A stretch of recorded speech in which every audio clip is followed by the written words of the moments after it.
حضرت عبداللہ ابن عمر رضی اللہ عنہ فرماتے ہیں پیارے محبوب صلی اللہ علیہ وسلم نے فرمایا کہ مہاجرین کی جماعت، جب تم 5 چیزوں میں مبتلا ہو جاؤ گے، اللہ نہ کرے کہ تم اس میں مبتلا ہو، لیکن نتیجے کے طور پہ پہلے سے بتا دیا کہ ان 5 چیزوں میں جو میری امت کے لوگ مبتلا ہوں گے، اللہ تبارک و تعالی ان پہ 5 طرح کے عذابات بھیجے گا۔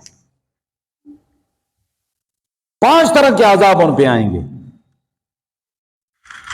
سب سے پہلی چیز جو فرمایا کہ میری امت کے اندر کھلم کھلا بے حیائی، علی الاعلان بے حیائی اور فحاشی والا کام ہونے لگے تو اللہ تبارک و تعالی تعاون اور ایسی ایسی بیماریاں اللہ بھیجے گا کہ ان بیماریوں کے نام نہ ان میں سنے ہوں گے، نہ ان کے آباء و اجداد میں سنے ہوں گے۔ ایسی بیماریاں، تفصیل میں نہیں جاتا آپ کے سامنے، کیسی بیماری، کبھی نام سنے تھے آپ نے؟ کبھی ان کے نام ہمارے بڑوں نے سنے تھے؟ اور جو نام تول میں کمی کریں گے تو فرمایا اللہ تبارک و تعالی سخت قحط کے ذریعے سے اور مشقت کے ذریعے سے اور وقت کے حاکم کے ظلم اور جبر کے ذریعے سے اللہ ان کو سزا دے گا۔ جو ناپ تول میں کمی کرے گا، سخت قحط کے ذریعے سے، ظلم کے ذریعے سے، وقت کے حاکم کے جبر کے ذریعے سے اللہ ان کو عذاب دے گا۔ ان پہ مختلف قسم کے ٹیکس لگیں گے، ان پہ مہنگائی کو مسلط کر دیا جائے گا، ان پہ قحط کو مسلط کر دیا جائے گا۔ اور فرمایا جو قوم زکوٰۃ روک لے گی، جو قوم زکوٰۃ نہیں دے گی، اللہ اپنی رحمت کی بارش روک دے گا۔ اگر چرند پرند حیوانات، معصوم بچے نہ ہوں، اللہ بارش کا ایک قطرہ بھی نہ برسائے۔ جو قوم زکوٰۃ روکتی ہے اللہ تبارک و تعالیٰ سے رحمت کی بارش اللہ روک دیتا۔ کتنا طویل دورانیہ تھا یہ خشک سالی کا، اور ہمیں سے جتنے یہ لوگ یہاں بیٹھے ہیں بالخصوص بزرگ، ان کی زندگیوں میں اتنی طویل خشک سالی شاید نہ ہوئی ہو۔ سردیوں کا سیزن سارا خشک سالی میں گزر گیا، 4 ماہ سے زائد عرصہ ہوا بارش نہیں ہوئی۔ یہ اللہ کی ناراضگی کی علامت ہے، اللہ کے غصے کی علامت ہے۔ اور الحمدللہ اللہ نے کرم کیا کہ ابھی کچھ بارش ہوئی۔ سردیوں کا سیزن سارا اس طرح گزر گیا ہے۔ تو فرمایا جو قوم زکوٰۃ روک لیتی اللہ تعالیٰ بارش کو روک لیتی۔ چوتھی چیز فرمایا کہ جو قوم اللہ رسول سے کیے ہوئے جو عہد ہے اس کی خلاف ورزی کرے گی، اللہ تبارک و تعالیٰ غیروں کو ان پہ مسلط فرما دیں گے۔ آج ہم نے اللہ رسول سے کیا عہد کیا تھا؟ پاکستان جب بننے لگا، یہ بزرگ بیٹھے ہیں میرے، ان سے پوچھو نا، اور جو وہ فارم فل اپ کرنے کے لیے دیا گیا تو اس کے شروع میں کیا لکھا تھا؟ قل ان صلاتی و نسکی و محیای و مماتی للہ رب العالمین لا شریک لہ وبذالک امرت وانا اول المسلمین۔ یہ آیت اس فارم کے بالکل شروع میں لکھی، اور آگے لکھا تھا پاکستان کا مطلب کیا؟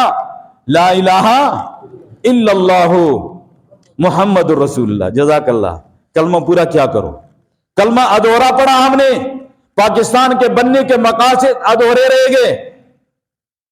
جب تک کلمہ پورا نہیں ہوگا پاکستان بننے کا مقصد بھی پورا نہیں ہوگا۔ تو اس وقت یہ عہد کیا تھا یا نہیں کیا تھا؟ پاکستان کا مطلب کیا؟ لا الہ الا اللہ محمد الرسول اللہ صلی اللہ علیہ وسلم۔ وہ عہد ہم نے کیا۔ آج ہم نے اللہ کے اس عہد کی خلاف ورزی کی، غیروں کا قانون ہم نے یہاں پر لاگو کیا، اللہ رسول کا حکم کو پس سے پشت ڈال دیا۔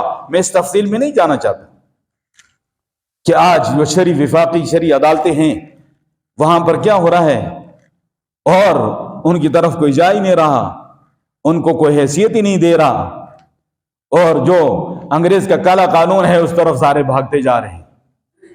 وہ ہم سب کے سامنے جو قرآن اور شریعت کا حکم ہے ہم نے اس کو پس سے پشت ڈال دیا ہے۔ تو فرمایا کہ جب اللہ رسول سے کیے ہوئے عہد کی خلاف ورزی کرو گے اللہ غیروں کو مسلط کر دے گا، تمہارے مال دولت کو لوٹ کر لے جائیں گے، فیصلے تمہارے ان کے اختیار میں ہوں گے۔ تم بجلی بھی اپنی مرضی سے سستی نہیں کر سکتے، تم پیٹرول بھی اپنی مرضی سے سستا نہیں کر سکتے، دیگر معاملات بھی اپنی مرضی سے نہیں کر سکتے۔ تمہارے اختیار کیا ہے؟ اور پانچویں چیز فرمایا کہ جو اللہ اور رسول کے حکم کے خلاف فیصلے دیں گے تو اللہ تبارک و تعالیٰ ان کو خانے جنگی میں مبتلا کر دے گا، آپس میں لڑا دے گا۔ نہیں لڑ رہے، ایک دوسرے کو نہیں فتح کر رہے۔ ملک کے لیے کیا کیا 77 سالوں سے ایک دوسرے کو فتح کرتے آئے ہیں، ایک دوسرے کو بچھاڑتے آئے ہیں، اپنی اپنی باریاں پوری کرتے ہوئے یہاں تک نوبت پہنچی۔ اور آج ہمارے ملک کی معاشی حالت کیا ہے؟ پڑوس میں انڈیا کو دیکھ لو، تناسب کسی ٹائم موازنہ کر کے چیک کر لینا، وہاں آج کتنا سستا ہے، عمرہ کتنا سستا ہے، وہاں آٹا کتنا سستا ہے، وہاں بجلی کتنی سستی ہے، دیگر چیزوں میں کتنا فرق ہے۔ اللہ کی ساری نعمتیں اللہ نے ہمیں دی ہے، یہاں کیوں ہیں؟ ہم پر مسلط ایسے لوگ ہوئے ہیں۔ تو فرمایا کہ جو زکوٰۃ روک لیتا ہے اللہ تبارک و تعالیٰ اپنی رحمت کی بارش روک لیتا ہے۔ تو اس لیے یہ بڑا اہم مبارک موضوع ہے۔ قرآن شریف میں 82 مقامات پر اللہ نے فرمایا ہے ملا کر واقیموا الصلاۃ وآتوا الزکاۃ، اور علیحدہ سے جو زکوٰۃ کا لفظ قرآن میں آیا وہ اس کے علاوہ ہے۔ اکٹھا جو اللہ نے بیان کیا ہے واقیموا الصلاۃ وآتوا الزکاۃ 82 جگہوں پہ ہے۔ معلوم یہ ہوا کہ جس طرح نماز فرض ہے جس طرح زکوٰۃ فرض ہے۔ اور رمضان شریف سے پہلے اس کی تیاری جسے ہم نے پہلے عرض کیا، اپنے معاملات کلیئر کریں، اپنا لین دین کلیئر کریں، اپنی زکوٰۃ کلیئر کر کے اللہ کے راستے اللہ کا حکم جو ہے تو وہ پورا کریں تاکہ اللہ کی رحمت متوجہ ہو۔ رمضان کے شروع ہوتے ہی اللہ کی رحمت تمہیں اپنے آغوش میں لے لے۔ ابھی سے سچے دل سے توبہ کر لو، اپنے معاملات کو درست کر لو، تعلقات پہ نظر دوڑاؤ، جہاں کہیں رشتہ داروں میں، خاندانوں میں، برادریوں میں کئی ناراضگیاں ہیں تو ختم کرو، معافی تلافی کرو، ورنہ تمہاری فائل روک دی جائے گی۔ نہ رمضان میں مغفرت ہوگی اور نہ لیلۃ القدر میں ہوگی۔ فرمایا ایسے لوگوں کی فائل کو روک دیا جاتا ہے۔ اللہ فرماتے ہیں فرشتوں ان کو چھوڑ دو اپنے حال پہ، اگر انہوں نے ایک دوسرے کے حق حقوق کو ادا کیا اور معافی تلافی کر لی تو ٹھیک ہے، ان کا بیڑا بھی پار، اور اگر نہیں تو پھر ان کی فائل رک جائے گی۔ تو ابھی سے اس حوالے سے بھی اللہ ہمیں تیاری کی توفیق عطا فرمائے، اپنی معمولات کو درست کر لیں، ٹائم ٹیبل ابھی سے بنا لیں، تلاوت کے لیے، عبادت کے لیے زیادہ وقت نکالیں۔ اس دنیا کے لیے سال کے 11 مہینے دوڑتے تھک گئے ہم، اور جناب علی آج تک نا کوئی انسان یہ نہیں کہے گا کہ میں ساری ضرورتیں پوری کر چکا ہوں۔